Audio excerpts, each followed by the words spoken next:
নমস্কাৰ, মই মানৱজ্যোতি মহন্ত ইউটিউবৰ এটি নতুন ভিডিঅ'লৈ স্বাগতম জনাইছোঁ আৰু আজি আলোচনা কৰিবলৈ গৈ আছোঁ। বহুতে মোক তলত কমেণ্ট কৰিছে যে কি ডিব্ৰুগড় ইউনিভাৰ্চিটিৰ BLLB এণ্ট্ৰেন্স এক্সাম ট্ৰেকিং কৰা এটা ভিডিঅ' লাগে। তো আজিৰ এই ভিডিঅ'টো এই টপিকটোৰ ওপৰতে হ'বলৈ গৈ আছে। আপুনি কেনেকৈ ডিব্ৰুগড় ইউনিভাৰ্চিটিৰ BLLB এণ্ট্ৰেন্স এক্সাম ট্ৰেকিং কৰিবলৈ পাৰিব, এই ভিডিঅ'টোত মই কেইটামান টিপছ ক'ম। সেই টিপছকেইটা যদি ফ'ল' কৰে ডেফিনেটলি আপুনি এণ্ট্ৰেন্স এক্সামটো ক্লিয়াৰ কৰিবলৈ পাৰিব।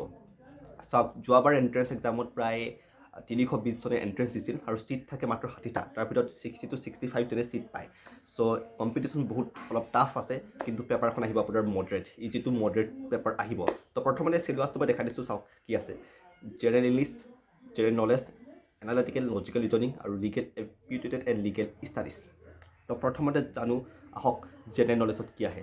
তো জেনেৰেল নলেজত লাইক আপোনাৰ আহিব law' related question and like আৰু হিষ্ট্ৰী কুৱেশ্যন আহিব, Assam history, Indian history, sociology question আহিব, like who is the father of sociology, আৰু লগতে কনষ্টিটিউশ্যনৰ কুৱেশ্যন আহিব, লগতে আৰু কি আহিছে মই পাহৰি গৈছোঁ অলপ। চ' এনেকুৱা ধৰণৰ কুৱেশ্যনবোৰ আহে। মানে আপুনি আছাম হিষ্ট্ৰী চাব, ইণ্ডিয়ান হিষ্ট্ৰী চাব। মানে মোৰ এটা কুৱেশ্যন মানে কি কৈছে, Assam history who is the মানে সতী প্ৰথা কোনে বন্ধ কৰিছিল, এইটো কুৱেশ্যন আহিছিলে।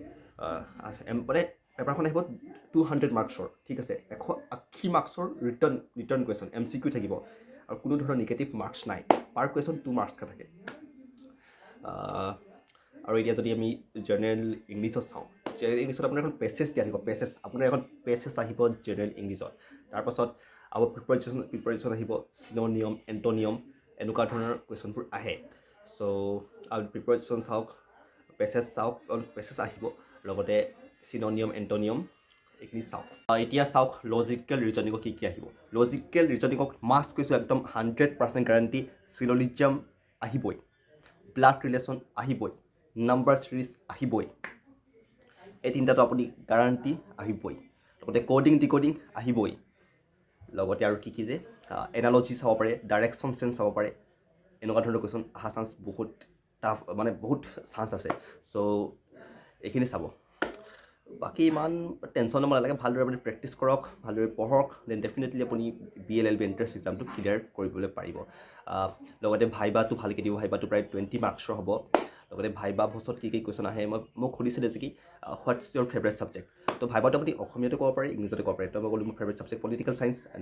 তাৰপিছত সুধিলে কি পলিটিকেল ছায়েন্সৰ ৰিলেটেড কুৱেশ্যন সুধিব আৰু আৰম্ভ কৰিলে। তাৰপিছত সুধিলে মোৰ ঠাইডোখৰ নাম সুধিলে, মই য'ত থাকোঁ সেই ঠাইডোখৰ, মানে সেই ঠাইডোখৰ নামটো কেনেকৈ আহিলে। তো তেনেকুৱা ধৰণৰ কুৱেশ্যন সুধিছে মোক। লগতে কি ছাবজেক্ট আছিলে 12ত, তো এনেকুৱা ধৰণৰ কুৱেশ্যনবোৰ সুধিছে। তো সকলোকে বেলেগ কুৱেশ্যন সুধিছে। তো মোকো এনেকুৱা ধৰণৰ চিম্পল এনেকুৱা ধৰণৰ কুৱেশ্যন সুধিছে আৰু মইতো যি সুধিছে গোটেইখিনি ভালকৈ পাৰিলোঁ ভাইবাত। চ' এনেকুৱাই আৰু। তো ভালদৰে পঢ়ক, ষ্টাডি কৰক, ডেফিনেটলি আপুনি ডিব্ৰুগড় ইউনিভাৰ্চিটিত BLLB এণ্ট্ৰেন্স ক্লিয়াৰ কৰিবলৈ পাৰিব। Thank you so' much.